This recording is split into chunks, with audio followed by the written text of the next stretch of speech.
The billionaire auction house CEO thought the man in the faded coat was just a poor single father hired to carry crates and polish old furniture. She mocked his cracked glasses, laughed at his worn tool roll, and told her staff not to let him anywhere near the priceless antique that would decide the future of her family's company. But 10 minutes later, when the 300-year-old Imperial Music Cabinet split open on stage, when 3 famous restoration experts froze in panic, when a furious foreign collector threatened to sue for $200 million, and when the auction house's reputation collapsed in front of the richest people in New York, the poor single father whispered one sentence that silenced the entire room: "Do not touch the gold leaf. The crack is not an accident. It is a message." No one knew that Gabriel Reed, the quiet man they had humiliated, was once the most sought-after antique restoration negotiator in Europe, the only man who could restore stolen masterpieces, expose forged histories, and talk ruthless collectors into surrendering priceless artifacts without a single lawsuit. And no one knew he had vanished 7 years ago after a scandal destroyed his name, his marriage, and nearly cost his little daughter her life. Now, standing before a ruined masterpiece and a CEO who had just called him worthless, Gabriel had to decide whether to keep hiding as a poor single father or restore the antique that would expose the billion-dollar lie buried inside it. Gabriel Reed woke before the sun because old wood, like children, had its own way of calling for him before the world was ready. The small apartment above the closed watch repair shop was still dark. The radiator clicked like a tired insect, and rain tapped softly against the narrow kitchen window overlooking a Brooklyn street that had forgotten how to be quiet. He sat up on the thin mattress beside the workbench, careful not to wake his daughter Lily, who slept on the fold-out couch, with one arm wrapped around a stuffed rabbit whose left ear had been sewn back on 3 times. Gabriel's body ached in the familiar places: shoulders from carrying furniture, fingers from sanding varnish by hand, back from bending over broken things that wealthy people wanted fixed cheaply and quickly. But pain was ordinary. Pain was honest. Bills were less honest. He reached for the small notebook beside his mattress and opened it under the yellow light of an old desk lamp. Rent due Friday. School art trip deposit due Wednesday. Medication refill for Lily's asthma. Glue, shellac, linen cloth, replacement carving knife. He stared at the numbers until they blurred, then closed the notebook and looked at his daughter.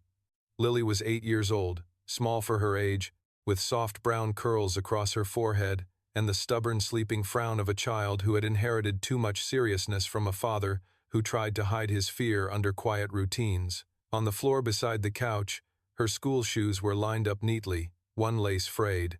Gabriel picked up the shoe, threaded the lace carefully through the eyelet, and smiled despite himself.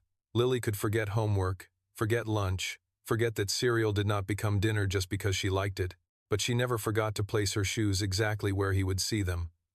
She said it helped him not panic in the morning like a dramatic old clock. He moved to the kitchen table, where the night's repair waited beneath a cotton cloth, a cracked Victorian jewelry box from a widow in Queens who had paid him half in cash and half in homemade soup. Most restorers would have replaced the damaged veneer with modern material and called it charm. Gabriel had spent 3 nights softening the old glue, lifting the original rosewood skin, pressing it flat, and feeding color back into the grain one breath at a time. A good restoration, he had once told a room full of museum trustees in Vienna, did not make an object look new. It made the damage stop screaming. He had been a different man then.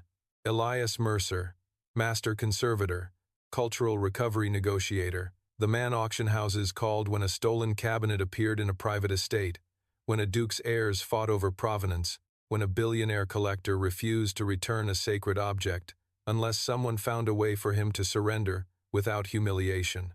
Gabriel Reed was the name he used now.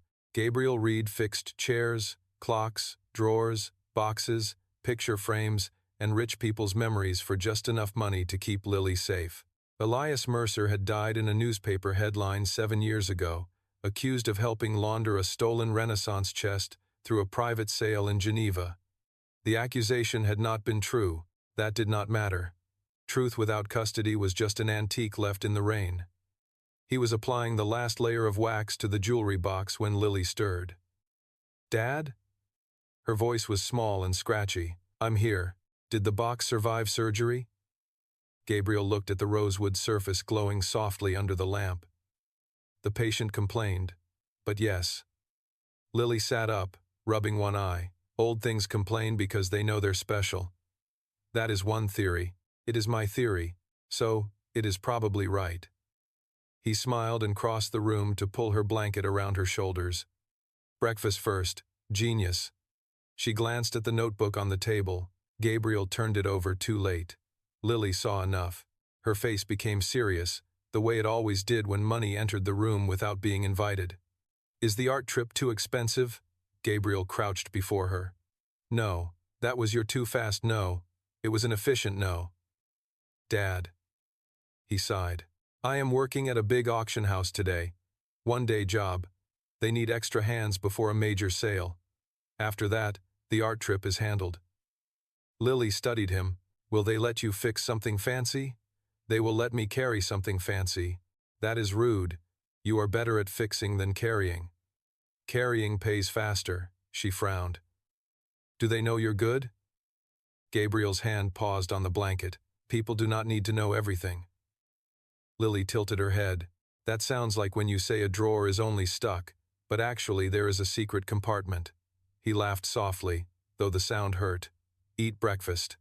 By 7, he had delivered the jewelry box to the widow downstairs, packed Lily's lunch, walked her through rain to school, reminded her to use her inhaler after gym, and promised that if the art trip involved looking at paintings, she had to tell him whether the frames were better than the art.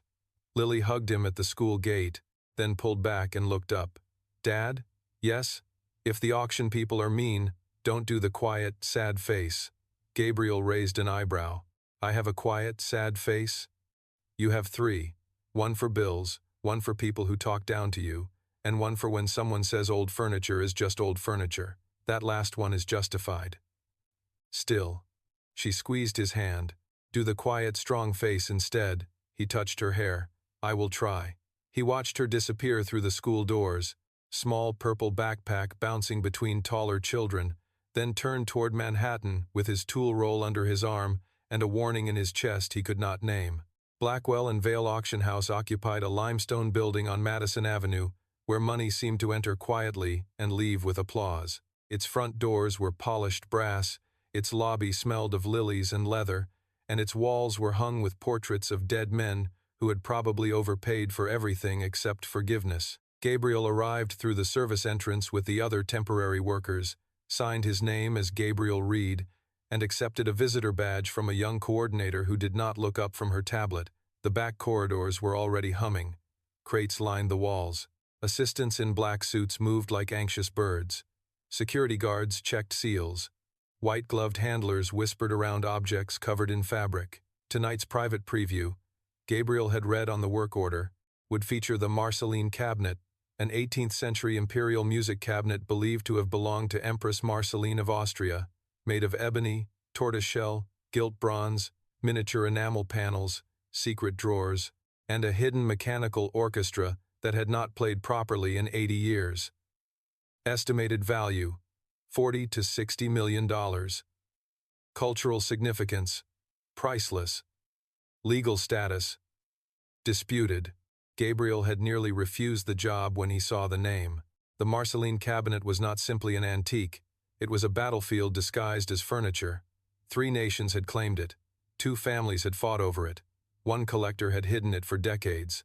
Gabriel, when he was still Elias Mercer, had once negotiated its temporary return from a private vault in Zurich after proving one of its enamel panels had been replaced to hide a smuggling mark. He knew the cabinet's proportions the way some men knew a childhood street. He also knew the cabinet had a secret interior drawer that did not appear in any auction catalog, because the last person who opened it had died before publishing his notes. So when Gabriel saw the cabinet across the preparation hall, covered in pale silk beneath a ring of lights, his body stopped before his mind could tell it not to. Even under the cloth, he recognized the silhouette. Tall, severe, graceful, almost architectural, with curved shoulders and a base carved like folded waves. Beautiful, isn't she? A voice said behind him. Gabriel turned and found an older handler beside him, a woman with silver hair pinned under a black cap. Her badge read Marion, too beautiful for this building. Gabriel said before he could stop himself. Marion's eyes sharpened. You know furniture? A little. Everyone here knows a little. It's how they become dangerous. He looked back at the covered cabinet. Then I know enough to be quiet. Marion studied him another second, then smiled. Smart man. That was when Alexandra Vale entered the hall, and the temperature changed. She was late 30s, tall, elegant, dressed in a cream suit that looked simple in the way only extremely expensive clothes could look simple. Her dark hair was pinned back, her face precise and calm, and every person in the preparation hall straightened before she spoke. Alexandra Vale was CEO of Blackwell & Vale, daughter of the house's disgraced co-founder, and the woman trying to save the company with tonight's sale. Gabriel had seen her name in art market papers. Brilliant strategist. Cold negotiator. Ruthless with fraud. Desperate to restore the auction house after a series of scandals involving forged provenance and private backdoor deals, she walked with a small entourage.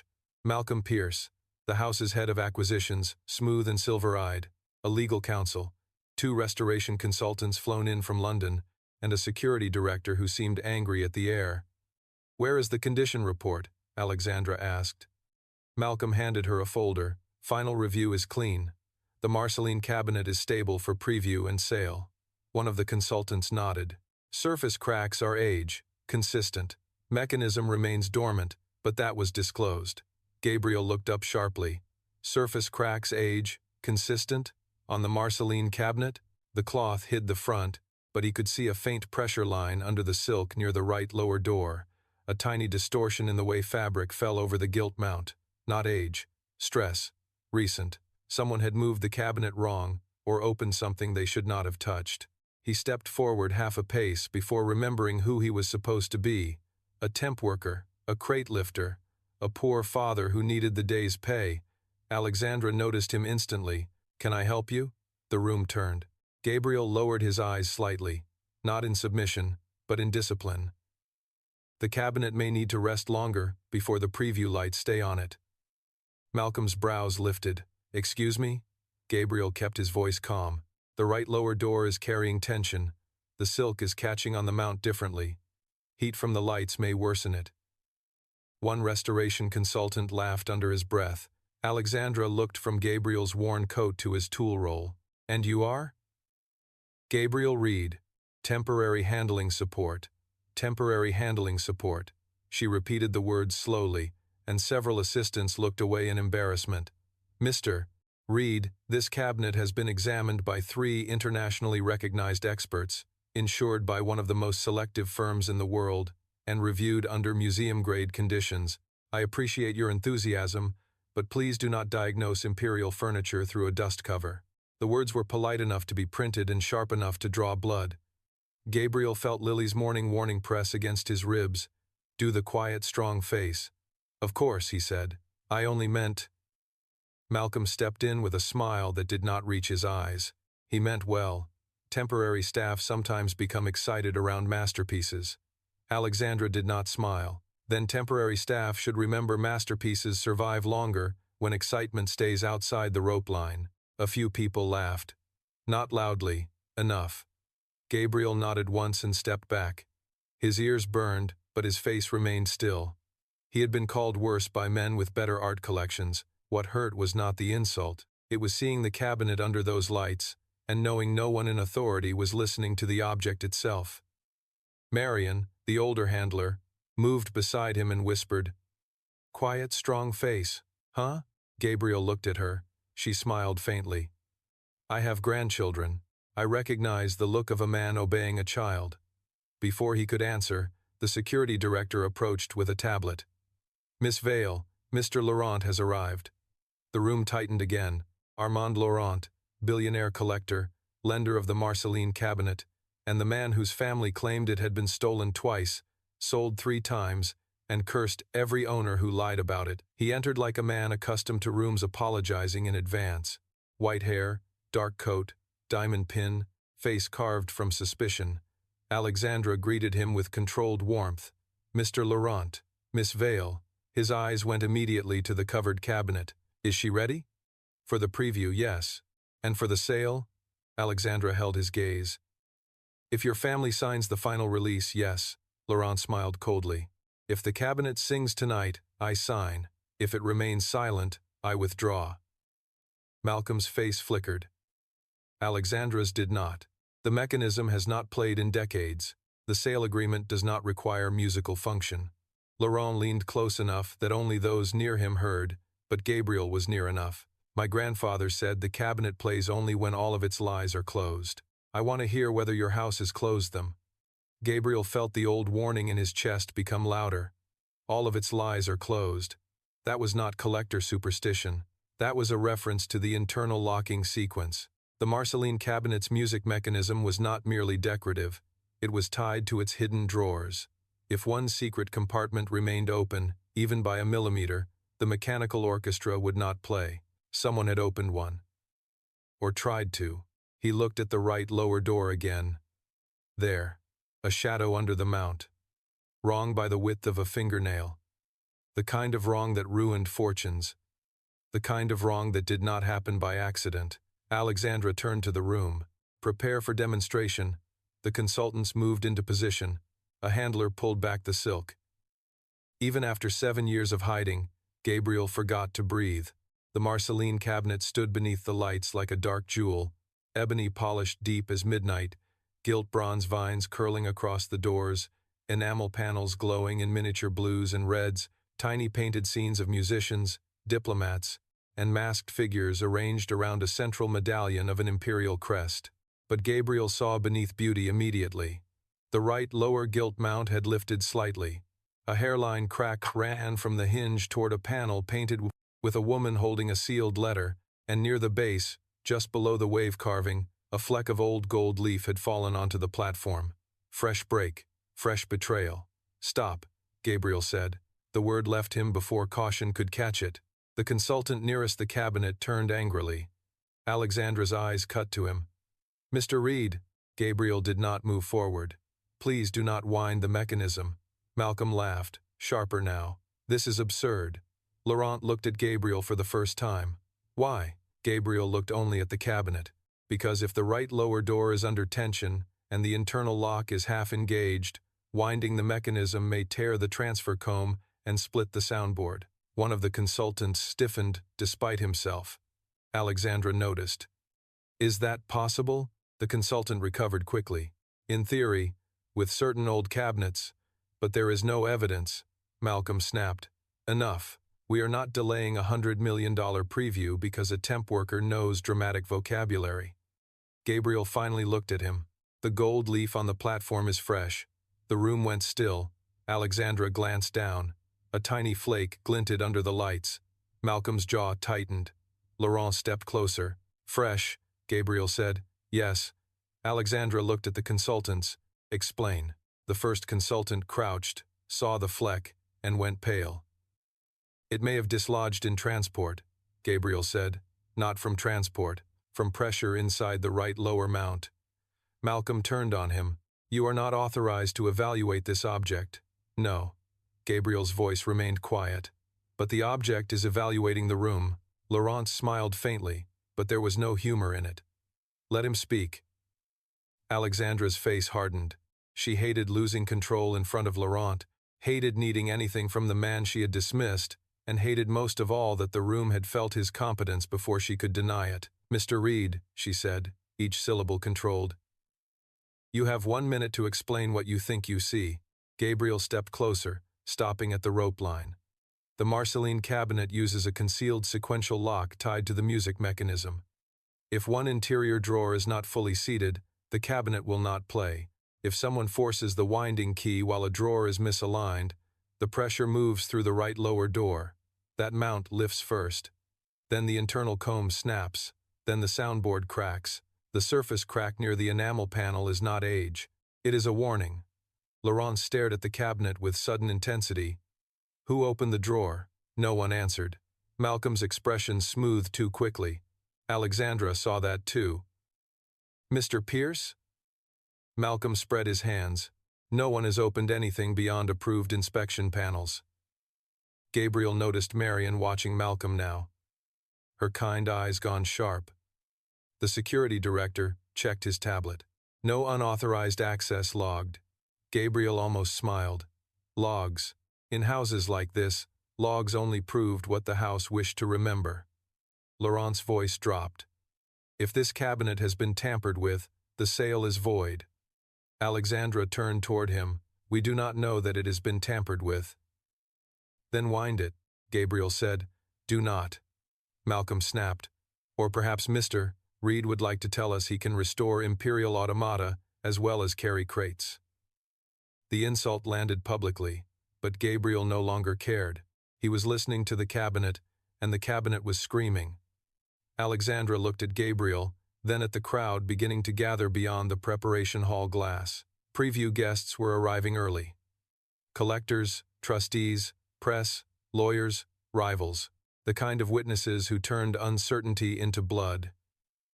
If we delay, Alexandra said quietly, we lose Laurent. Gabriel answered, if you wind it, you lose the cabinet. Laurent looked between them. And if he is wrong? Gabriel met his eyes. Then I am a poor man who embarrassed himself in front of people who already expected nothing from him. Laurent's gaze sharpened. And if you are right? Gabriel looked at Alexandra. Then, someone inside this house opened a secret drawer they were not supposed to know existed. The words changed the room more than any alarm could have. Alexandra's face went cold. Malcolm's hand twitched once at his side. One of the consultants stepped back. Marion whispered something under her breath that sounded like a prayer. Then, from somewhere inside the cabinet, there came a soft, metallic click. Everyone froze. Gabriel's blood turned cold. A second click followed. Not the music mechanism, not settling wood. A timed release. Someone had already triggered the internal sequence. Gabriel stepped over the rope line. The security director shouted, but Laurent raised a hand to stop him. Gabriel knelt before the right lower door, opened his tool roll, and selected not the finest tool, not the most impressive, but the smallest bone-handled probe, worn smooth by years of use. Alexandra moved closer, anger and fear fighting in her eyes. What are you doing? Gabriel did not look up. Negotiating. With whom? With whoever thought old wood could keep a secret forever. The cabinet clicked a third time. This time, the central medallion trembled. Behind the enamel panel of the woman with the sealed letter, a hairline shadow opened. Gabriel's fingers moved with impossible gentleness. Nobody touched the cabinet. Nobody leave the room. And Miss Vale? Alexandra swallowed. Yes, call your daughter, your lawyer, or whoever you trust outside this building, because if I open this correctly, your auction house is no longer selling an antique tonight. He slid the probe beneath the lifted gilt mount, felt the old spring resist, and heard, from deep inside the Marcelline Cabinet, the first broken note of a music box that had been silent for 80 years. The first broken note came from inside the Marcelline Cabinet, like a wounded bird trapped behind gold and ebony, so soft that half the room might have mistaken it for a hinge settling, but Gabriel Reed knew better because old instruments did not cry out without reason.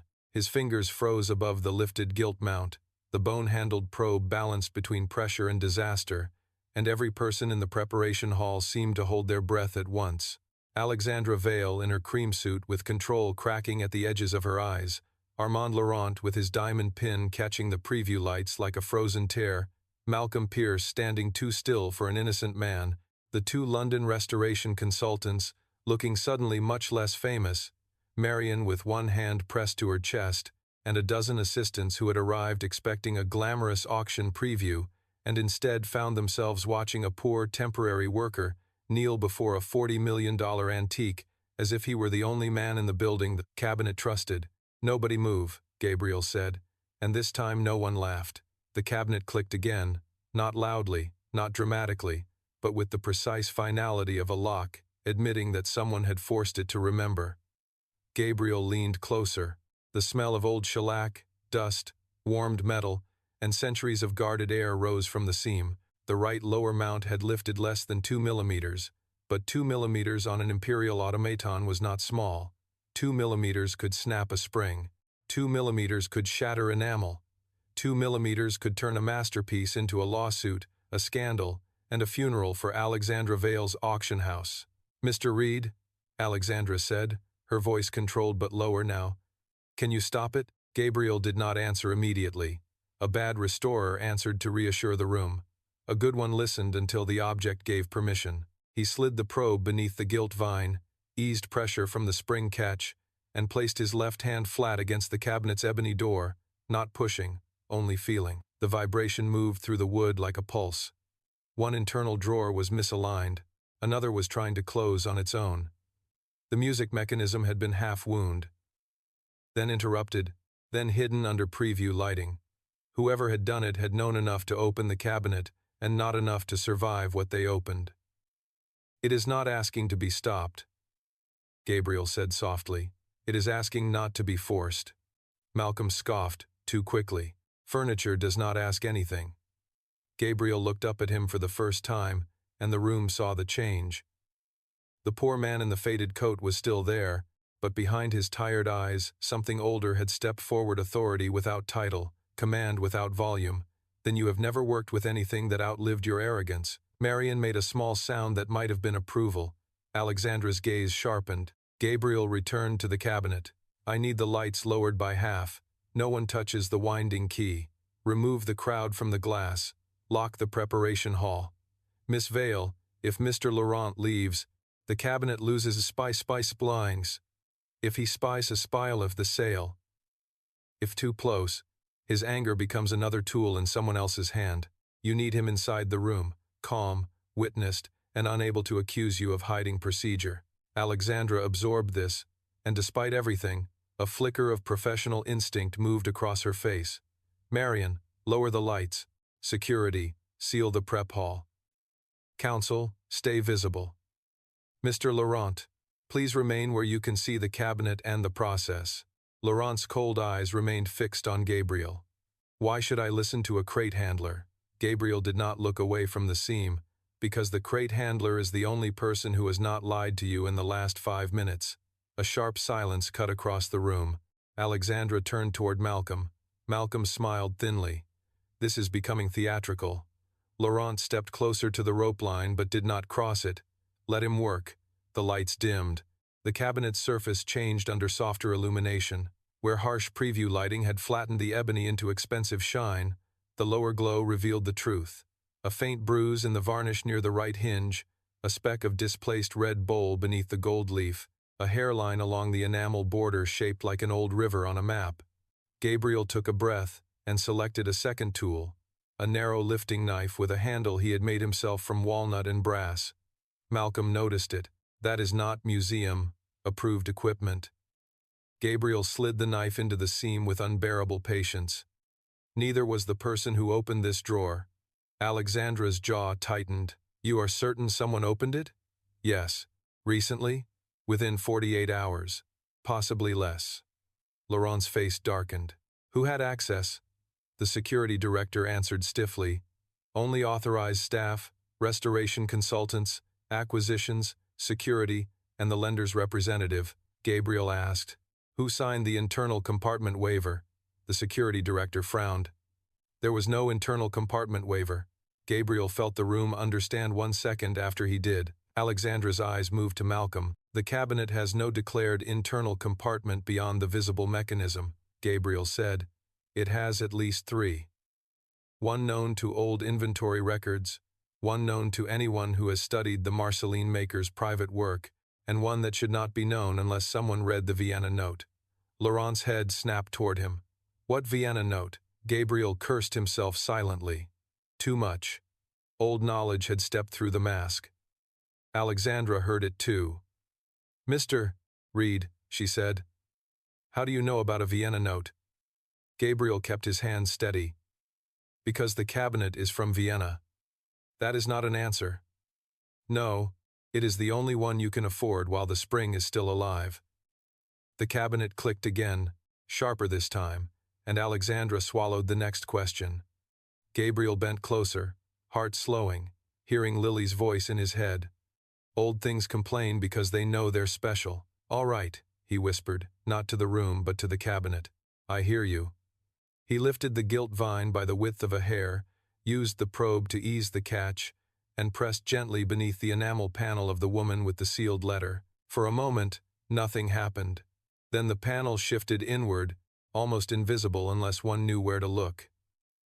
The internal drawer released with a sigh so delicate, it felt indecent for so many people to witness it. From deep inside the cabinet, the broken note softened into a thin run of music, 3 hesitant chimes, incomplete but alive. Marion whispered, "My God." Laurent's face had gone pale. Alexandra's hand rose toward her mouth, then dropped because she remembered she was still the person in charge.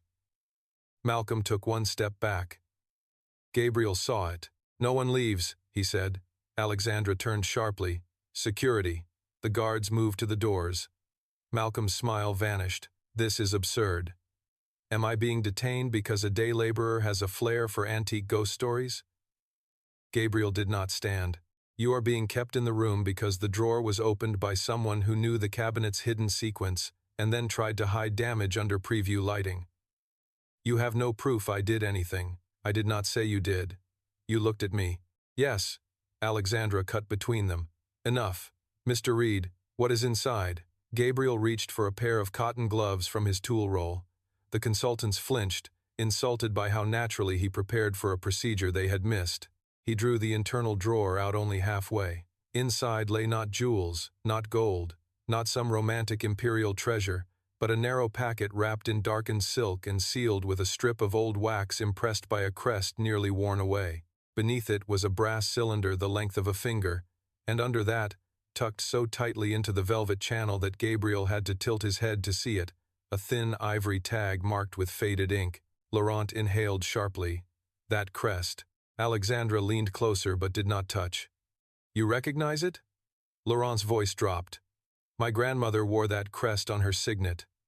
Malcolm gave a tight laugh. Many families used similar marks. Laurent turned on him. "Not with the split crown and 3-point lily." Gabriel studied the wax. It was old. Real old. Not aged artificially. Not smoked. Not treated with chemical ambering. The silk fibers had collapsed in the correct pattern. The brass cylinder had oxidation consistent with being sealed in a low-air compartment for decades. But the drawer around it had fresh disturbance. And that meant the packet had been found before tonight. Maybe opened, maybe replaced, maybe used as leverage. "Do not celebrate yet," Gabriel said. Laurent's eyes snapped back. "Why?" "Because if someone found this before us and returned it badly, we do not yet know whether it is evidence or bait." Alexandra looked at him with new intensity. "Evidence of what?" Gabriel finally stood, slowly, because his knees had begun to protest. "That depends on whether the packet belongs to the cabinet's original chain of custody or to the person who last opened the drawer." He turned to Marion. "Do you have a cold light, magnifier, and clean glass plate?" Marion nodded instantly. "Conservation room." Alexandra looked at her. "Bring them." Marion left with a security guard. Malcolm's eyes followed her. Gabriel watched Malcolm watching her. A negotiator learned less from what people said than from where their fear looked when it thought no one was measuring. Laurent stepped closer. "Open it." Gabriel shook his head. "Not here. That packet may prove my family's claim, or destroy it if opened badly." Laurent's nostrils flared. "You speak to me as if I am a child." Gabriel's voice softened. "No, I speak to you as a man whose anger is older than this room. Old anger deserves procedure, or younger liars will use it." Laurent stared at him, and something in his expression shifted, not trust yet, but recognition. "Who are you?" Gabriel held his gaze. "A father who needs today's pay." Alexandra watched that exchange carefully. Her earlier contempt had not vanished. Pride rarely died quickly, but it had become complicated by need. "Mr. Reed," she said, "until I understand what is happening, you will remain here as a consultant." Malcolm turned. "Alexandra, that is insane." "No," she said without looking at him. Insane was accepting a final report that missed an active internal lock. One of the London consultants stiffened. "Miss Vale, with respect, you examined the surface and called it stable." She turned to Gabriel. "What do you need?" "A small room, full visibility, 2 cameras, 1 paper log, no one alone with the packet, no phones within 3 feet, and Mr. Laurent present but not handling. I need your legal counsel to document every movement."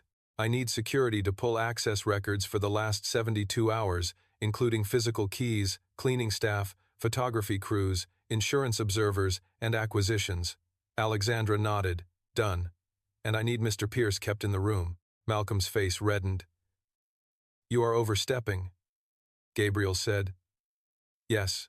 Alexandra looked at Malcolm then, really looked, and he realized the ground beneath him had changed. Stay, she said. The word was quiet, but absolute. Marion returned with the light kit and magnifier. They moved to the conservation room, a glass-walled chamber off the preparation hall usually reserved for condition photographs and quiet performances of expertise. Tonight, it became a court without a judge. The packet was placed on a glass plate. Mara was not in this story. Here, the person taking notes was a young house registrar named Elise Chen, who looked like she might faint until Gabriel asked her, "Can you write exactly what you see, not what anyone tells you it means?" She blinked, steadied, and nodded. Yes. Good. That makes you the most important person in the room for the next 10 minutes. Her hand stopped trembling. Alexandra noticed that too. Gabriel had not only saved wood, he was managing people, fear, pride, liability, grief, and greed, as if each were a gear inside the same antique mechanism. That was when she first began to understand that she had not found a lucky craftsman. She had stumbled onto someone trained for rooms that collapsed if one person breathed wrong. Gabriel lowered the cold light over the wax seal. The crest emerged more clearly, split crown, three-point lily, and beneath it, almost invisible, a maker's nick in the wax. His chest tightened. He knew that nick. Johann Ver, court cabinet maker, the man who built the Marcelline Cabinet and hid political jokes so finely inside furniture that ministers had paid fortunes not to understand them. Gabriel lifted the magnifier. The seal is consistent with late 18th century court workshop practice, he said. Laurent closed his eyes. Alexandra exhaled slowly. Malcolm looked at the floor. Gabriel continued. But the outer silk was disturbed recently. See the fiber lift along the right edge. Someone inserted a flat blade under the fold. Alexandra leaned closer. Can you tell if it was opened? Not fully. Tested, maybe. Lifted enough to see whether something was inside. By whom? Gabriel looked at the brass cylinder. That may tell us. He rotated the glass plate slightly, never touching the cylinder directly. Under the cold light, a modern fiber clung near the seam. Black, synthetic, tiny. Not from the old cabinet. Not from silk. From a glove, maybe. A modern conservation glove with black lining. One London consultant looked down at his own white gloves, relieved too visibly. Malcolm's gloves were black. So were half the acquisition team's handling gloves. Gabriel said nothing yet. Open the cylinder, Laurent demanded. Gabriel looked at Alexandra. This is where negotiation begins. She frowned. I thought restoration was the work. Restoration is easy, compared to ownership. Laurent's mouth tightened. If that cylinder contains proof of my family's claim, it belongs to me. Alexandra answered. If it contains undisclosed provenance information, it belongs in the condition file and must be reviewed before any sale. Malcolm said, and if it contains nothing, this circus has already endangered a critical transaction. Gabriel lifted his eyes. No, the transaction was endangered when someone opened a secret drawer and stayed quiet. The registrar, Elise, wrote that down. Malcolm saw her write it and paled again. Gabriel pointed to the cylinder. Before it opens, everyone agrees to 3 terms. First, no one claims ownership of unseen content. Second, whatever is inside is logged before interpretation. Third, if the content implicates this house, the lender, or a third party, no one leaves with it privately. Laurent bristled. You presume authority. Gabriel said, No, I am giving everyone a way to avoid destroying the evidence they think will save them. Alexandra looked at Laurent. I agree. Laurent hesitated.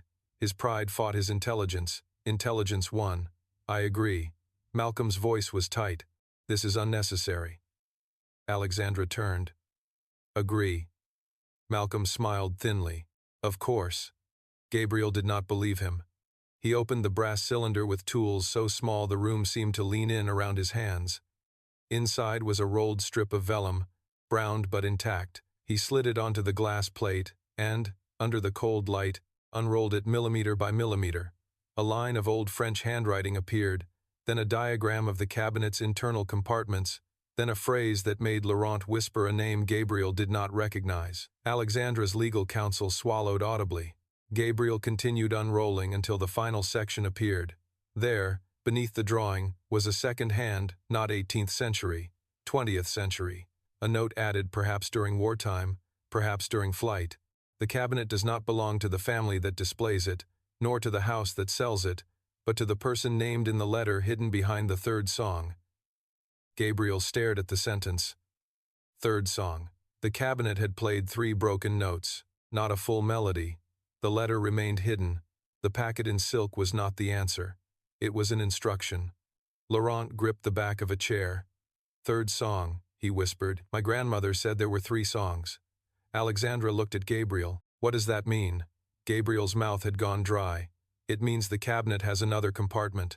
One of the consultants muttered, Impossible. Gabriel looked at him. That word is how furniture outlives experts. The room might have smiled under other circumstances. No one smiled now. Alexandra's phone vibrated.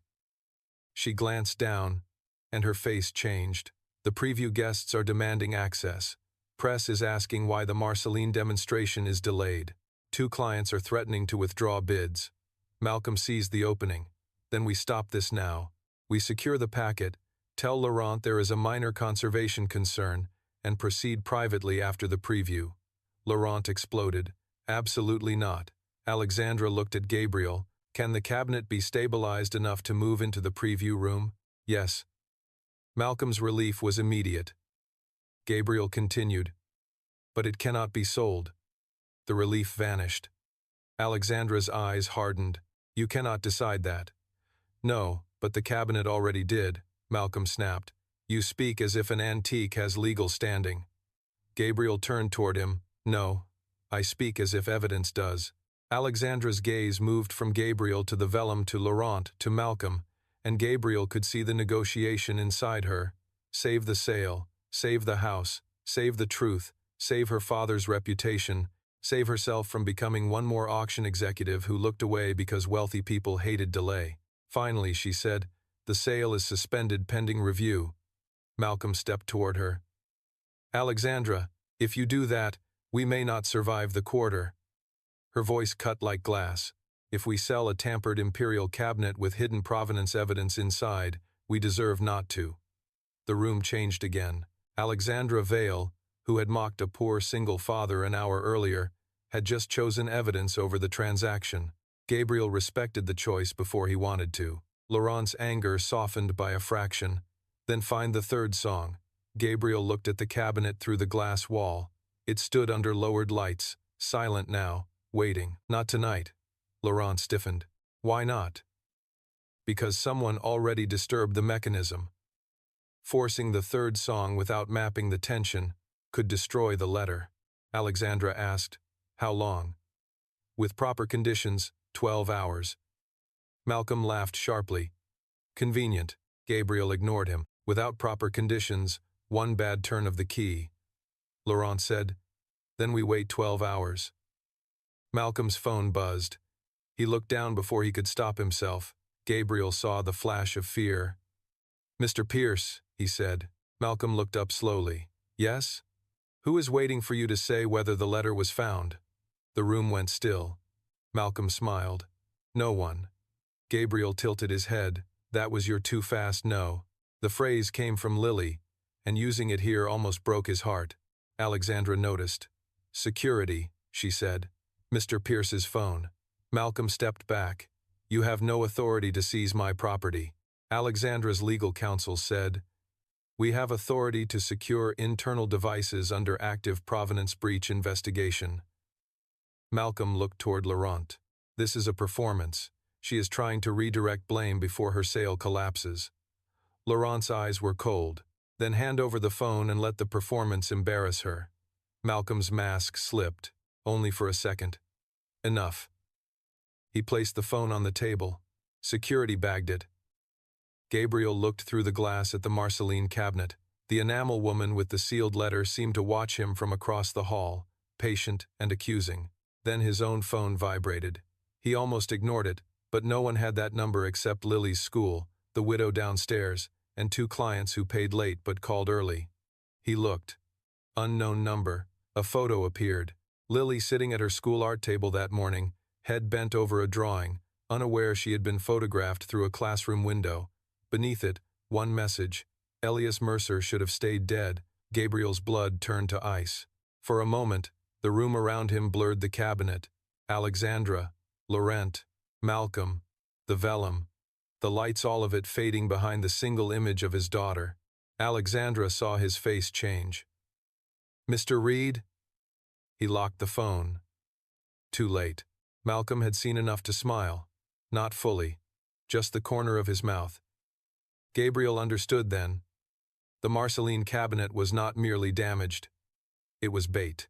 The hidden drawer, the disturbed mount, the third song, the delayed preview, the old name. Someone had built this room to force Elias Mercer out of Gabriel Reed. He placed his phone face down on the table and looked at Malcolm with a calm so complete it frightened even Alexandra. "No one leaves," Gabriel said again, but now the words did not belong to a restorer protecting an antique. They belonged to a father whose child had just been pulled into the sale. Laurent frowned. "What happened?" Gabriel looked at Alexandra. "You asked who I am." The room held its breath.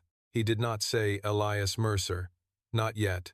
Names were doors, and once opened, enemies walked through. Instead he said, "I am the man who is going to restore your cabinet, stop your sale, expose whoever opened that drawer, and make sure the person threatening my daughter learns the difference between negotiating with a restorer and cornering a father." Outside the conservation room, the Marcelline Cabinet gave one more faint note by itself, softer than a whisper, as if the antique had been waiting 80 years for someone angry enough to tell the truth. Gabriel Reed had spent 7 years teaching himself not to react when the past knocked, but the photograph of Lily at her school art table did not knock. It entered the room like a blade and placed itself against the only place he had never learned to armor. For one suspended second, the conservation room at Blackwell and Vale vanished around him, the cold light, the brass cylinder, the old vellum, Alexandra Vale's sharp eyes, Armand Laurent's anger, Malcolm Pierce's polished fear, the glass walls, the watchers, the impossible Marcelline Cabinet waiting outside like a judge made of ebony and gold, and all Gabriel could see was his daughter's bent head, the purple ribbon tied badly around her ponytail, the way she leaned over her drawing with her whole small body, as if art required full-body commitment. Someone had been close enough to photograph her through a classroom window. Someone had known the name Elias Mercer. Someone had built a bridge from the secret drawer of an imperial cabinet to the school where Gabriel had kissed his daughter goodbye that morning. That was not coincidence. That was negotiation. A cruel one, but still negotiation. And every negotiation, no matter how cruel, revealed the person on the other side through what they chose to threaten. Gabriel placed his phone face down on the table and let his breathing slow. He could feel Alexandra watching him. She was no longer looking at him as temporary staff, no longer even as an unexpected craftsman. She was looking at him as a man with a second face. "Mr. Reed," she said quietly, "who is Elias Mercer?" Malcolm Pierce's mouth twitched before Gabriel answered, and that nearly told him enough. Laurent noticed the twitch too. Marion, standing near the glass door, saw Gabriel's hand hover just above his tool roll, as if he were deciding whether the next thing he restored would be wood, evidence, or the room itself. Gabriel turned the phone toward Alexandra just long enough for her to see the photograph, then turned it back down before anyone else could study Lily's face. Alexandra's expression changed instantly. Whatever her pride, whatever her cruelty earlier, she understood one rule faster than most wealthy people: a child in a threat was not business. "Is that your daughter?" she asked. "Yes." "Is she in immediate danger?" "Someone wants me to believe she is." Laurent stepped forward. "What does this have to do with my cabinet?" Gabriel looked at him. "Everything." Malcolm gave a soft, dismissive laugh, though sweat had begun to gather near his temple. "This is becoming absurd. A temp worker receives a personal message. and suddenly a historic provenance matter becomes a kidnapping drama? Gabriel turned to him with a calm so complete the room quieted around it. You used the word kidnapping before anyone else did. Malcolm's eyes hardened. Because that is where your theater is clearly going. No, Gabriel said. That is where your fear went. Alexandra lifted one hand before Malcolm could answer. Enough. Security. Contact the school quietly. Not through Mr. Reed's phone. Use an independent line. Confirm whether the child is safe without causing panic. Gabriel held her gaze. No corporate security. Her brows drew together. Why? Because if someone got close enough to Lily and knew I was here, they may be watching this building's official channels. Use a human you trust, not a system you assume is clean. Alexandra absorbed that, then turned to Marion. Your niece works in education, doesn't she? Marion blinked. Yes, in Brooklyn. Call her. Ask her to call the school as a parent liaison, not as auction security. No names beyond Lily Reed unless required. Marion nodded and stepped away, already dialing. Gabriel looked at Alexandra, and for the first time, there was something like reluctant respect between them. She still did not trust him. He preferred that. Trust given too quickly in a crisis was usually fear wearing perfume. Now, Alexandra said, you will tell me who you are. Gabriel glanced through the glass at the Marcelline Cabinet. Its lower door remained slightly open, the old mechanism quiet after the last faint note. Not yet. Laurent's anger flared. My family's cabinet has been tampered with. A hidden note says another letter is behind a third song, and now a child is being threatened because of a name you refuse to explain. I have been patient long enough. Gabriel faced him fully. No, Mr. Laurent. You have been angry long enough. Patience begins now. Laurent's jaw clenched. The billionaire collector looked ready to tear the room apart by class instinct alone. Gabriel softened his voice by half a degree. Someone wants you angry because anger makes you demand the third song before the cabinet can survive it. Someone wants Miss Vale desperate because desperation makes her hide procedure to save tonight's sale. Someone wants Mr. Pierce mobile because mobility lets him warn whoever is waiting outside this room. And someone wants me afraid because fear makes fathers abandon sequence. If any of us obey the feeling they chose for us, the person outside this room wins. Silence followed. It was the first true silence of the night, not shock, not embarrassment, but recognition. Gabriel had named the room. That was what master negotiators did before they asked anyone to move. They named the room so the people inside could stop being dragged by invisible hands. Alexandra's legal counsel, a compact woman with silver glasses, whispered, He's right. Malcolm snapped. He is manipulating all of you. Gabriel nodded. Yes. Alexandra's eyes narrowed. You admit that? Of course. Negotiation is manipulation with consent and a record.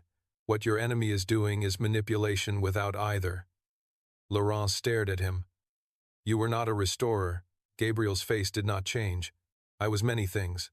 Malcolm moved suddenly toward the door. Security blocked him. I need counsel. Alexandra said, You are counsel.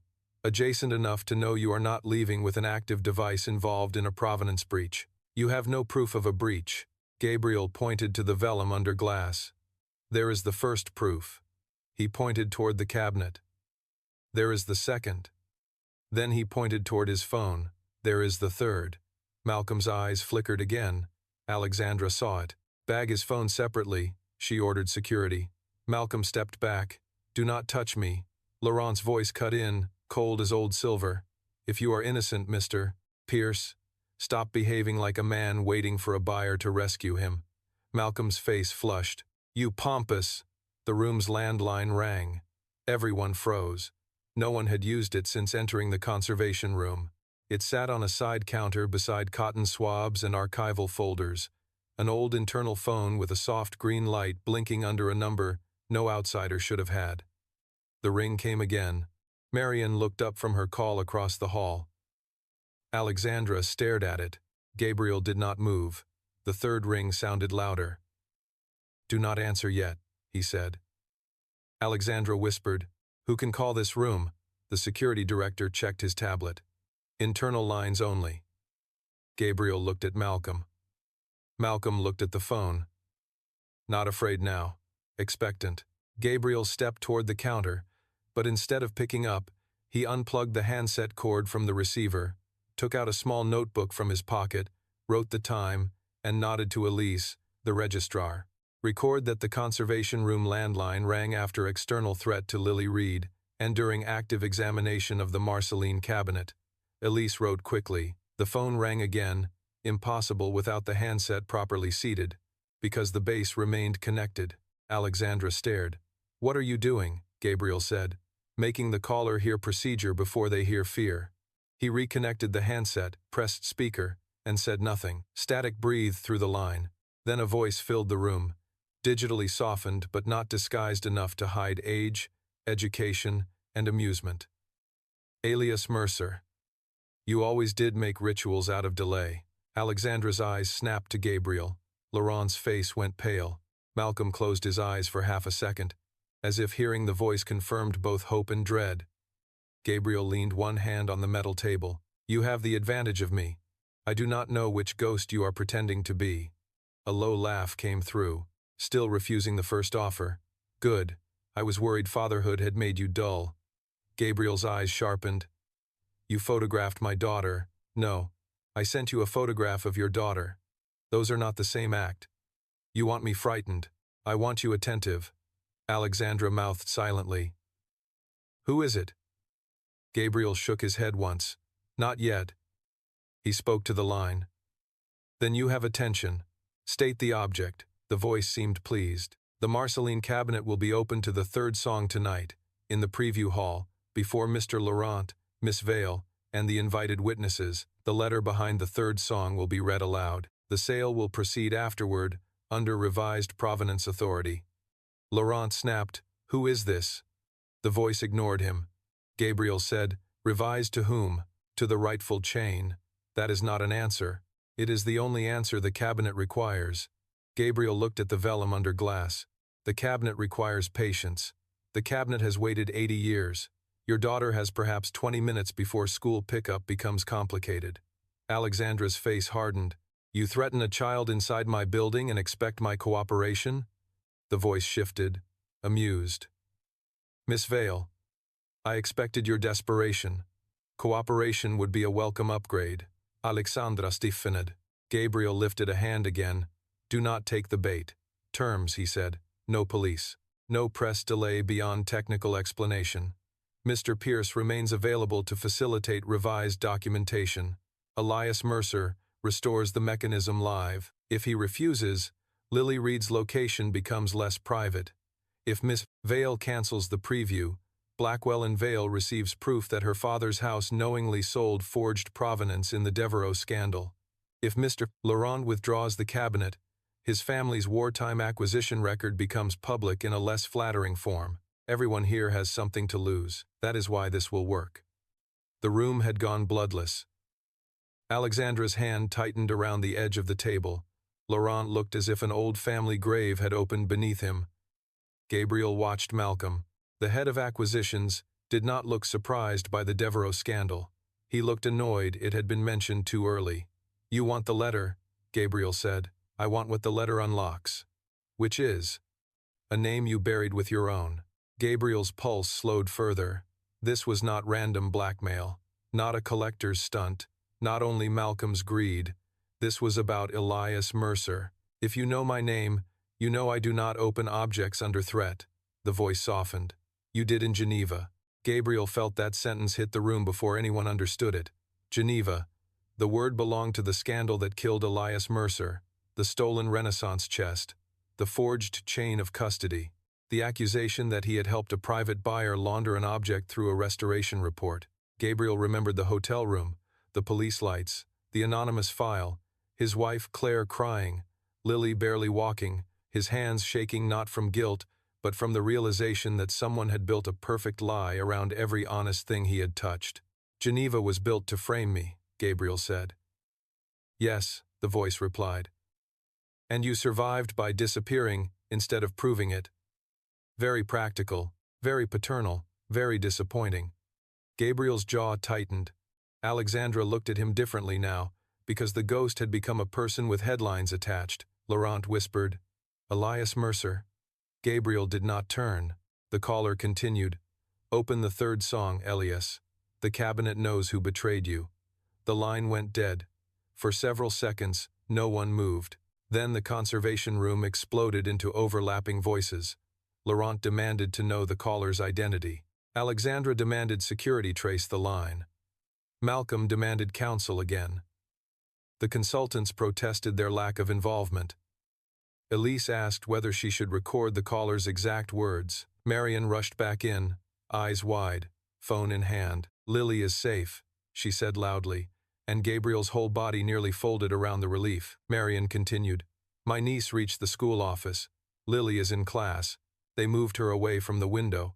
A teacher is staying with her. They will not release her except to you or your listed emergency contact. Gabriel closed his eyes for 1 second. 1 second only. Then he opened them. Thank you, Marion's voice softened. There's more. A man called the school 10 minutes ago claiming to be from an art charity connected to her father. The office thought it was odd. They did not give information. Alexandra turned to her security director. Send a private protective detail.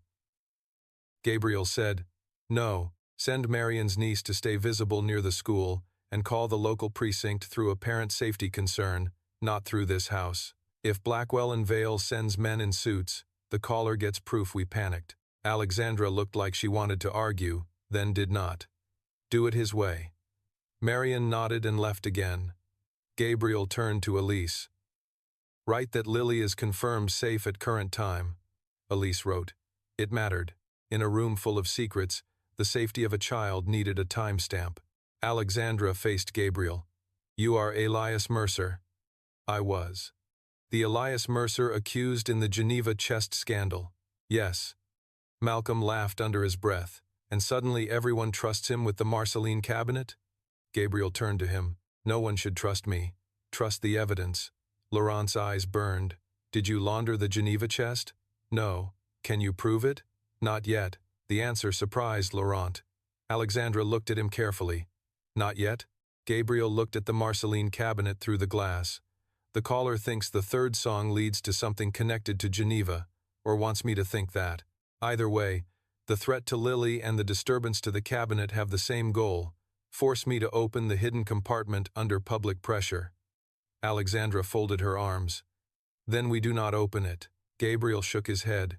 We do open it, but not on their terms. Malcolm said, You are insane. Gabriel looked at him. You keep saying that when the room moves away from your plan.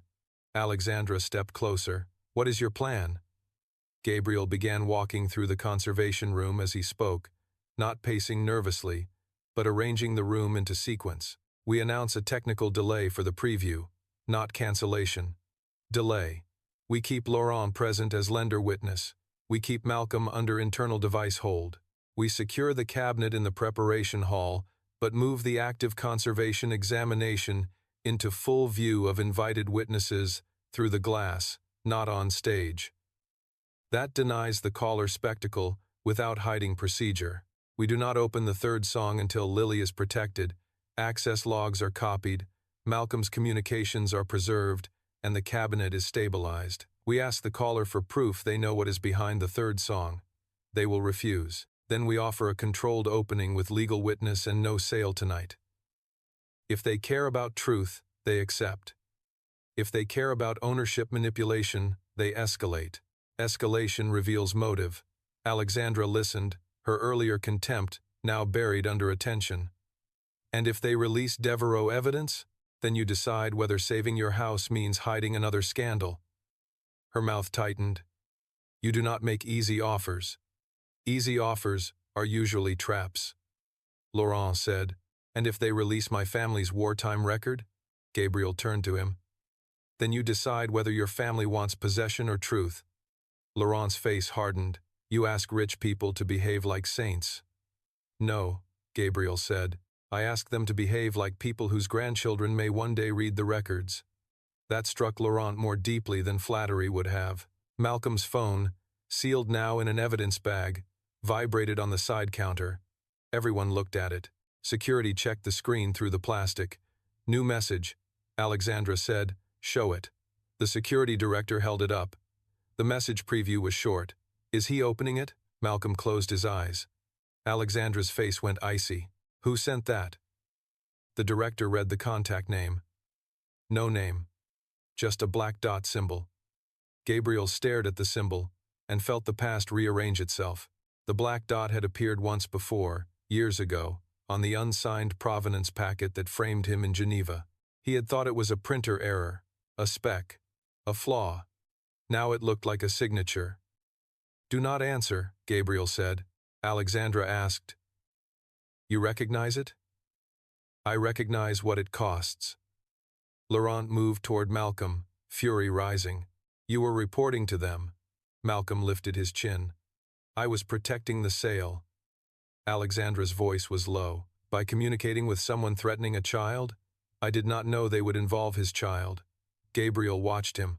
That sounded true, and truth inside a lie is where useful cracks form.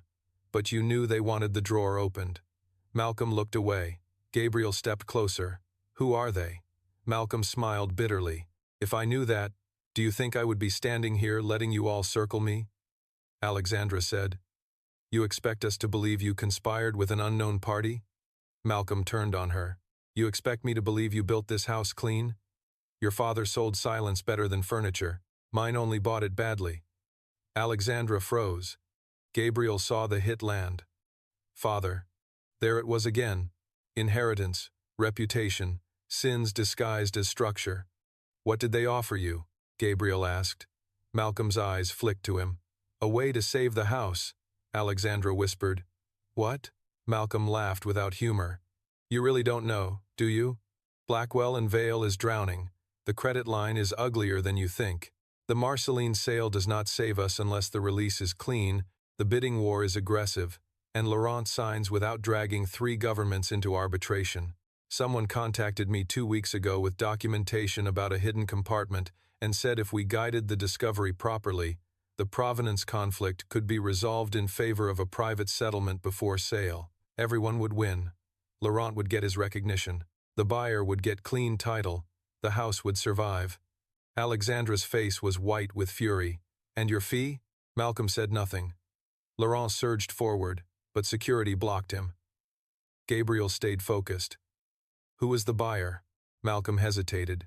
Gabriel lowered his voice. Malcolm, the person behind this has already moved from secret profit to child leverage. That means you are no longer partner. You are disposable witness. Your safest path is no longer silence. Malcolm swallowed. The buyer used intermediaries. Describe them. A woman, late 50s, German accent, maybe Swiss, always black gloves. She never gave a full name. The messages used the black dot symbol. She said the cabinet was returning to its rightful table. Gabriel's blood chilled at the phrase, rightful table, not owner, table. In art recovery, table meant negotiation group, claimants, states, insurers, intermediaries.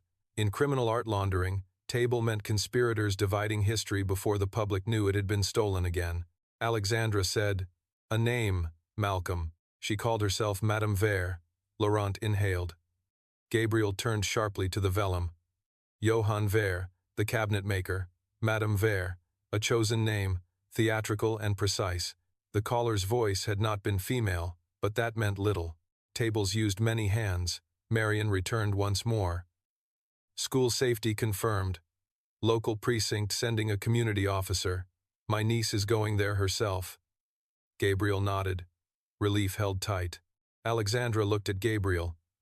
Can we use Malcolm's phone? Yes, but not to pretend compliance. We answer with a controlled refusal. She tilted her head. Meaning?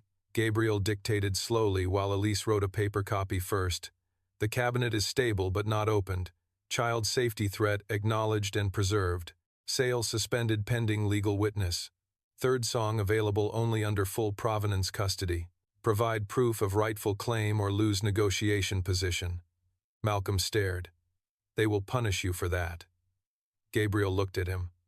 No, they will reveal which part matters most.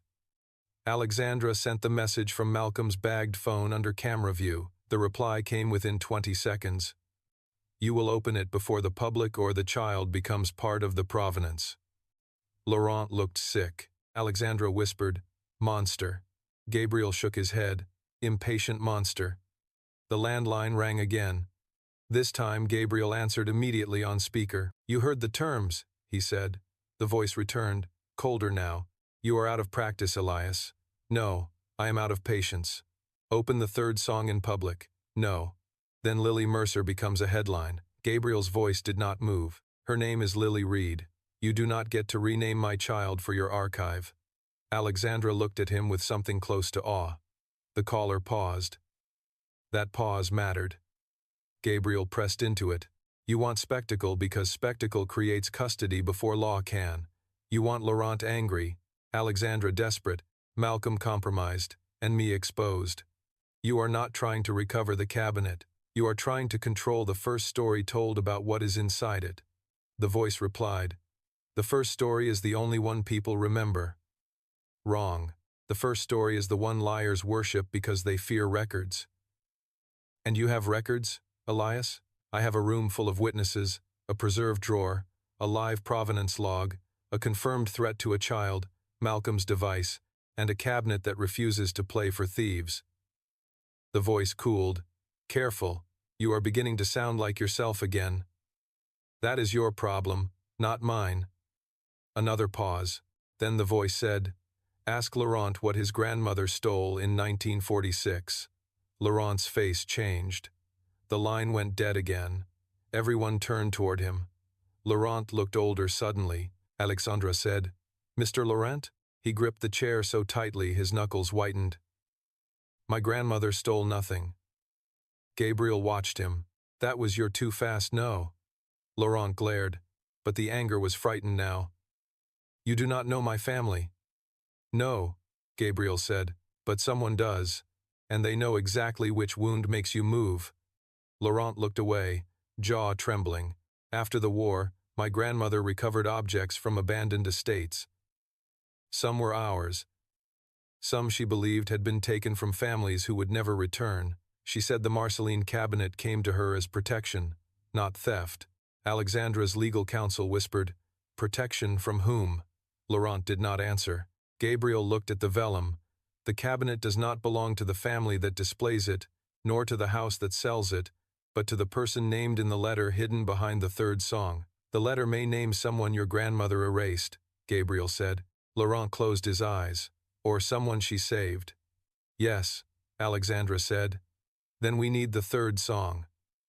Gabriel nodded slowly. "We do," Malcolm laughed faintly.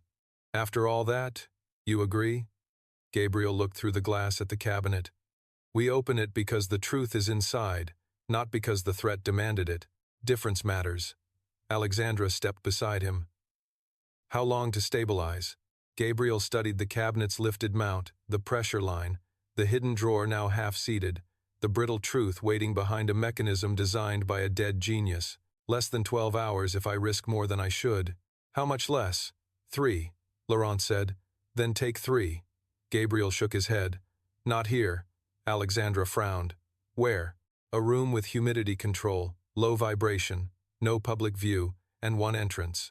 Malcolm said, "The secure vault." Gabriel looked at him. "You were very quick with that." Alexandra turned to her security director. "Is the vault safe?" The director hesitated. "It is secure, but access logs," Gabriel finished, "can be altered by whoever helped Malcolm." Alexandra's eyes sharpened. "Then where?" Marion spoke from the doorway. "The old frame room." Everyone looked at her. "No one uses it now except me and 2 handlers. Thick walls, no street windows, old humidifier still works, separate breaker, and the door sticks so badly rich people avoid it." Gabriel almost smiled. "Perfect." They began moving the operation like a battlefield evacuation. The cabinet would not be rolled.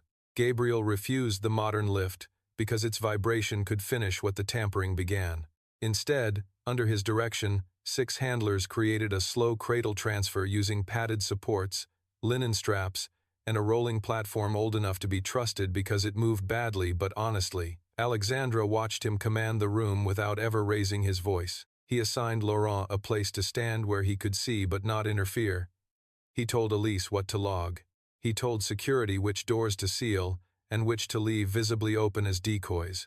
He instructed Marion to call Lily's school every 15 minutes through her niece, not through Blackwell and Vale.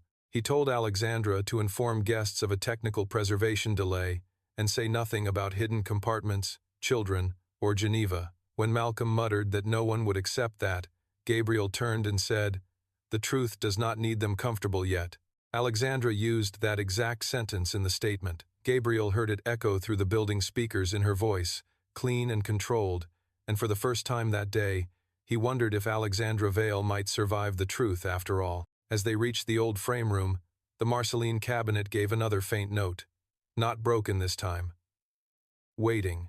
Gabriel stood before it with his tools open, Lily safe for the moment, enemies circling, Alexandra watching, Laurent trembling between family pride and dread, Malcolm under guard, and the name Elias Mercer no longer buried but not yet fully alive. He placed both hands lightly on the cabinet's sides and whispered, "All right. Third song. But we do this my way." Behind him, Alexandra asked, "What happens if the letter proves the cabinet belongs to someone else?" Gabriel looked over his shoulder. "Then tonight you do not lose a sale. What do I lose? The lie that the sale was ever yours to win." Before she could answer, the cabinet's central medallion shifted by itself, and from somewhere deep within the imperial mechanism, 3 clear notes rang out into the old frame room, perfect, deliberate, and impossible. By the time the Marcelline Cabinet was moved into Blackwell and Vale's sealed conservation vault, the auction house no longer felt like a place built to sell beautiful things. It felt like a courtroom where every object had been waiting decades to testify. The preview guests had been pushed back behind velvet ropes and polite lies. The press had been told there was a technical conservation delay. Armand Laurent had refused to leave the building. Malcolm Pierce had surrendered his phone, but not his arrogance.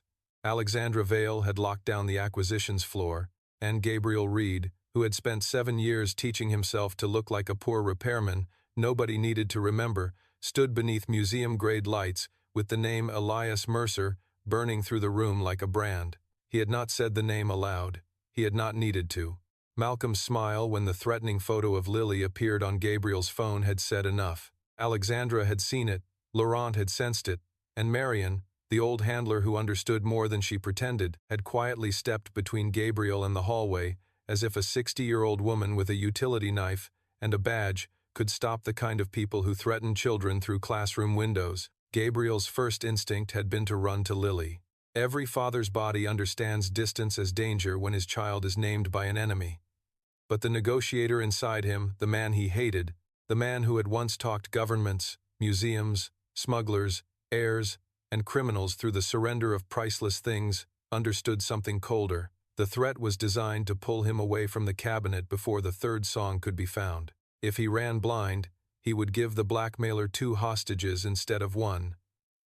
So he had made the only decision a father could live with and hate at the same time. He called Lily's school through Marion's personal phone, not his own, used the safety phrase he and Lily had created years ago after a man followed them from an estate sale in Jersey, Blue Rabbit, quiet drawer, and told Lily's teacher, Mrs. Carver, to move her to the principal's office with 2 adults present, away from windows, no announcements, no school security officer, unless Mrs. Carver had personally known him before today. Then he called Mrs. Alvarez, the widow from downstairs who had once threatened a landlord with a rolling pin and 3 city inspectors, and asked her to go to the school without asking questions. She asked only one. "Is my little artist in danger?" Gabriel said. "Maybe." Mrs. Alvarez replied, "Then maybe is enough," and hung up. Only after those calls did he return to the cabinet, because the Marcelline Cabinet was no longer just an antique. It was a map to the person who knew Elias Mercer had survived. The vault door closed with a heavy mechanical seal behind Gabriel, Alexandra, Laurent, Malcolm, Marion, Elise the registrar, the legal counsel, 2 guards, and the 2 London consultants who now looked like men hoping the floor would forget their names. The cabinet stood in the center of the room on a padded platform, its ebony body gleaming under cold white light, the right lower mount stabilized with linen ties, the hidden drawer still half open, the vellum note resting in a humidity tray beside the brass cylinder.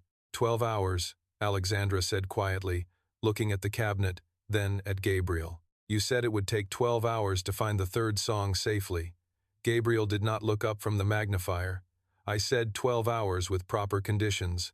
Laurent's voice was sharp. And do we have proper conditions? No. Then how long? Gabriel finally looked at him. If no one lies to me again, 4. Malcolm laughed under his breath. Still performing miracles for an audience, Gabriel turned his calm eyes on him. No, Mr. Pierce. Miracles are for people who do not understand labor. Alexandra stepped between them before Malcolm could answer. Enough. Mr. Reed, tell me what you need.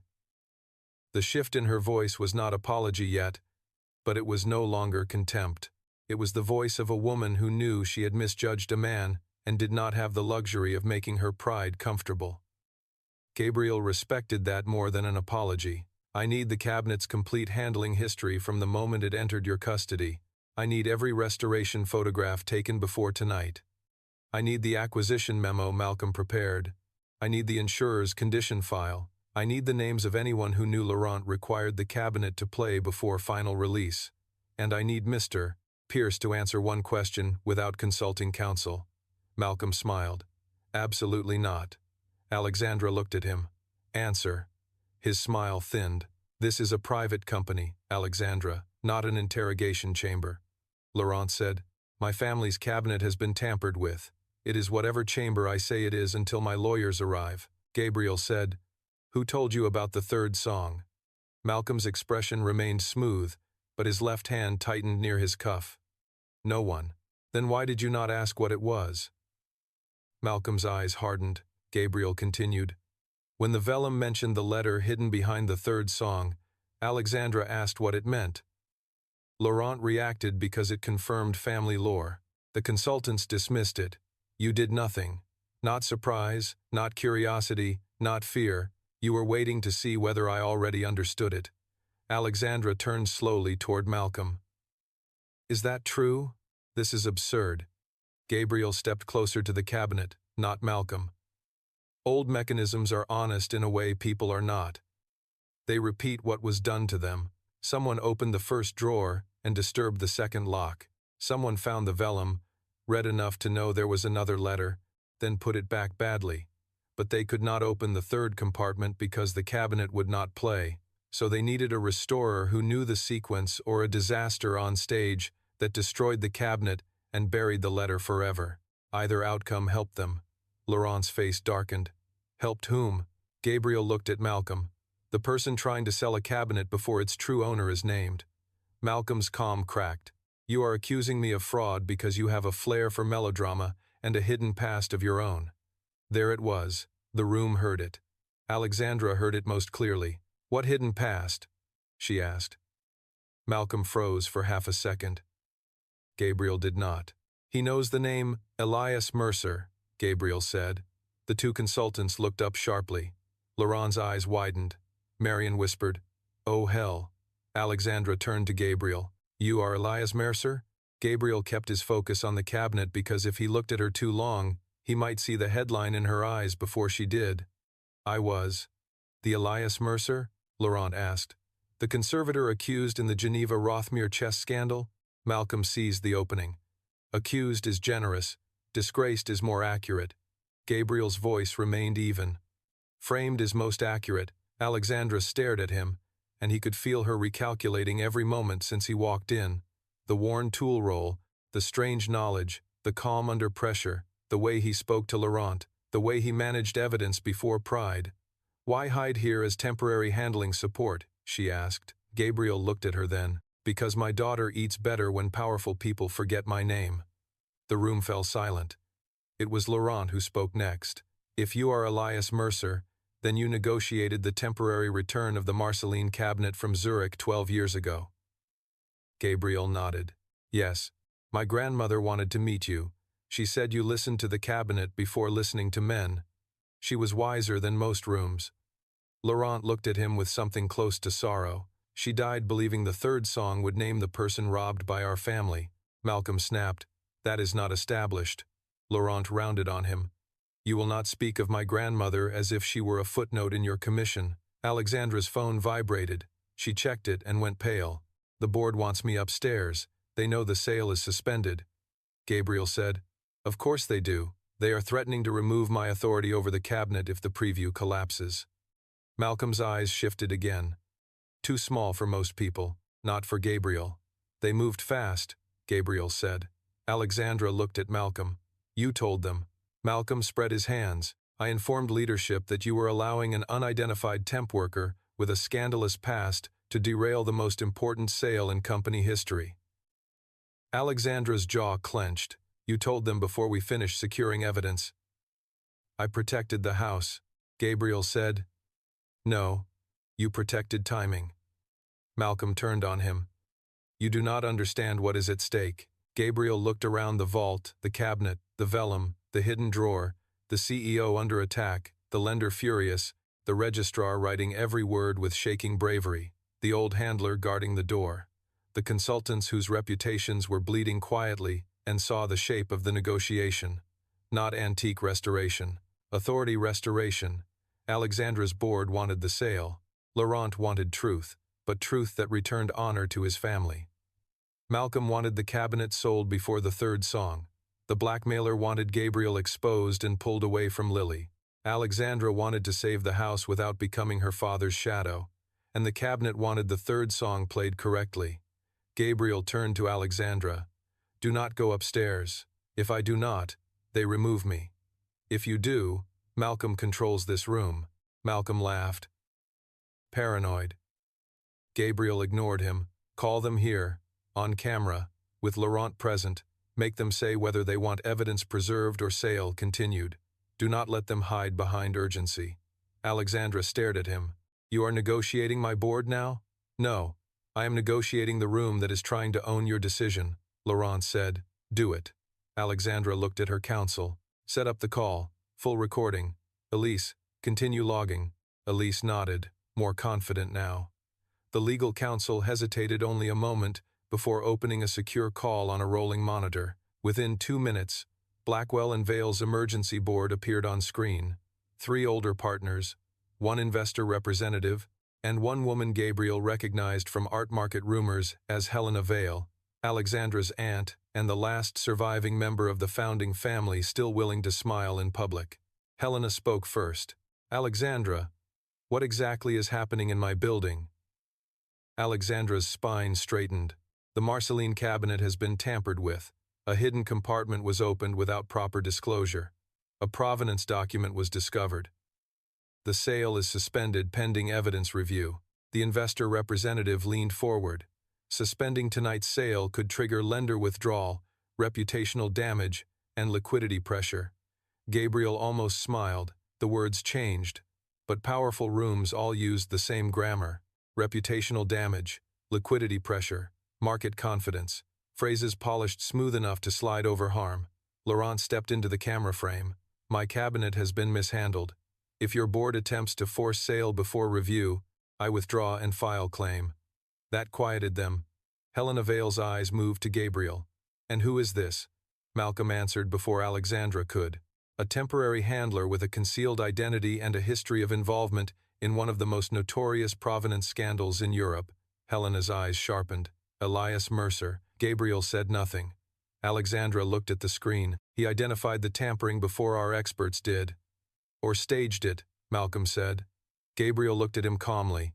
If I staged it, I would have used gloves that did not match your acquisitions kit. The words landed like a dropped blade. Alexandra turned. What? Gabriel pointed toward the small evidence dish holding the black synthetic fiber found near the brass cylinder. The fiber near the disturbed silk matches black-lined acquisition gloves. Restoration used white. Security uses nitrile blue. Temporary handlers were issued cotton gray. Malcolm's acquisitions team uses black-lined gloves for private client handling. Malcolm's face hardened. That proves nothing. No. Gabriel agreed. It proves direction. Proof comes from residue. He looked at Marion. Do we have ultraviolet inspection? Marion nodded. Portable unit. Gabriel said. The third song lock uses shellac. Sealed brass pins. Anyone who tried to open it recently may have trace amber dust or old lubricant on glove seams, cuffs, or tool tips. Alexandra looked at Malcolm's cuffs. So did everyone else. Malcolm took a step back. "You cannot search me like a criminal," Laurent said. "Then stand still like an innocent man." Helena Vale's voice sharpened from the monitor. "Alexandra, do not allow this circus to become an unlawful detention." Alexandra looked at Gabriel, then at Malcolm, then at the Marcelline Cabinet. Gabriel could see Lily's face in his mind, the photo through the classroom window, the message that Elias Mercer should have stayed dead. He wanted to leave, wanted to run, wanted to be at the school gate with his daughter in his arms. Instead, he said quietly, "Miss Vale, this is the hinge. If you choose comfort now, the room closes around the lie. If you choose procedure, everyone suffers longer. But the truth remains alive." Alexandra's eyes stayed on him. Something passed between them, not trust exactly, but a shared understanding that the next decision would define more than tonight. She turned to security. "Preserve Mr. Pierce's gloves, cuffs, and personal tool roll. If he refuses, document refusal." Malcolm's composure finally cracked. "You stupid girl." The room froze. Alexandra's face did not change, but her eyes did. "What did you call me?" Malcolm realized too late that he had spoken not to the CEO, but to the daughter of the family whose name still stood on the door. Helena Vale's image on the monitor went still. Laurent smiled coldly. Gabriel stepped toward the cabinet again. "There it is." Malcolm spun toward him. "You think you are clever?" Gabriel answered, "No, I think you are cornered." Malcolm moved fast, not toward the door, toward the cabinet. He grabbed the winding key from the consultant's tray and lunged for the right side panel. Marion shouted. Laurent cursed. Security started forward, but one panicked second around a fragile masterpiece could be catastrophic. Gabriel moved without speed, because speed near old mechanisms was violence. He stepped into Malcolm's path, caught his wrist with one hand, and used the other to cushion Malcolm's shoulder before it struck the cabinet. The key fell, ringing once on the floor. Malcolm twisted, and Gabriel leaned close enough that only he could hear. "Do not turn your failed crime into a broken antique," Malcolm hissed. "You have no idea who wants that letter buried." Gabriel's voice was lower. "Then help me understand before they bury you with it." For a fraction of a second, Malcolm's eyes showed fear so naked, it almost looked like innocence. Then, security pulled him back. Alexandra stared at him. "Who?" Malcolm said nothing. Gabriel looked at the key on the floor. The handle had fresh amber dust near its base. Someone had used it recently. He crouched, not touching it, and pointed. Elise documented. Marion brought the ultraviolet unit. Under the violet light, Malcolm's right cuff glowed faintly with the same residue. The first consultant whispered, "My God." Helena Vale spoke from the monitor, voice cold as winter. "Alexandra, secure Malcolm privately. Do not involve outside authorities until I arrive." Gabriel looked at the screen. "Why?" Helena's eyes cut to him. "Excuse me? Why privately?" Alexandra turned toward the monitor too. Helena's expression did not change, but her silence did. Gabriel continued. "Your acquisitions director just tried to force a compromised mechanism in front of witnesses. You should want outside authorities, insurer, notification, lender counsel, and evidence custody. Instead, you want privacy." Alexandra's face slowly shifted from anger to something more dangerous. "Aunt Helena?" Helena said, "Do not be naive. Public scandal destroys houses. Private correction saves them." Lawrence spoke softly. "That is what thieves always call time." Gabriel saw Alexandra absorb the sentence. She had spent years trying to rebuild Blackwell and Vale from scandals caused by men and relatives who believed secrecy was strategy. Now the same choice stood before her dressed as family advice. Malcolm, restrained by 2 guards, suddenly laughed. "You think I opened it for myself?" Helena authorized the private examination. She said the letter could destabilize the sale. She said Alexandra was too sentimental to handle it. I only checked whether the 3rd compartment was real. Helena's face hardened. "He is lying." Malcolm's panic became reckless. "You promised Laurent would be forced to sign before anyone knew." Laurent looked like he might kill him. Gabriel stepped between Laurent and Malcolm, without taking his eyes off Helena. Nobody moves. Alexandra's voice was almost a whisper. You knew. Helena leaned closer to the camera. I knew this house cannot survive another provenance scandal caused by dead people's letters. You knew someone opened the cabinet. I knew Malcolm was instructed to assess risk. You told him to tamper with it. I told him to protect you. Alexandra flinched as if struck. Gabriel knew that phrase, protect you. The velvet glove around every cage. He heard again the unknown message threatening Lily, telling Elias Mercer he should have stayed dead. Helena, Gabriel said. Who sent the photo of my daughter? Alexandra turned sharply. Helena's eyes narrowed. I have no idea what you mean. That was your too fast, no. The words were Lily's again, and this time they came out cold. Malcolm looked suddenly terrified, not of Gabriel, not of Alexandra, but of Helena. I did not touch the child, he said quickly. I told them I would not. Gabriel turned slowly. Them? Malcolm shut his mouth. Gabriel stepped closer. Mr. Pierce, listen carefully. There are two kinds of people in this room now, those who threatened a child, and those who can still be witnesses against them. Choose. Malcolm's eyes darted to Helena's image. Helena's face had become stone. Malcolm, she said, do not make this worse. Gabriel leaned in. That is not advice. That is a threat shaped like management. Malcolm swallowed. A private buyer. I never met him. He wanted the cabinet before the sale. Helena wanted leverage in case Laurent withdrew. The buyer knew about Elias Mercer. He said if Mercer appeared, keep him in the building until the third song opened. Alexandra whispered, A buyer? Laurent's face was gray with fury. Who? Malcolm shook his head. I don't know his real name. He used intermediaries. Gabriel's stomach tightened. Did he give a phrase? Malcolm looked at him. He said Mercer would understand after the cabinet sang. The vault seemed colder. Gabriel turned toward the Marcelline Cabinet. After the cabinet sang. The threat to Lily, the hidden drawer, the old name, the third song. This was not just about provenance. Someone wanted whatever letter lay behind the third song, and they wanted Elias Mercer to open it because they believed he alone would understand its meaning. Alexandra looked at Gabriel. Can you still open it? He looked at her then, truly looked. The CEO who had mocked him was gone, or at least pushed aside.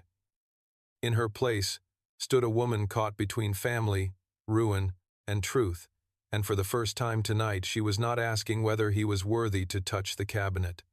She was asking whether he was willing to save what her house had endangered.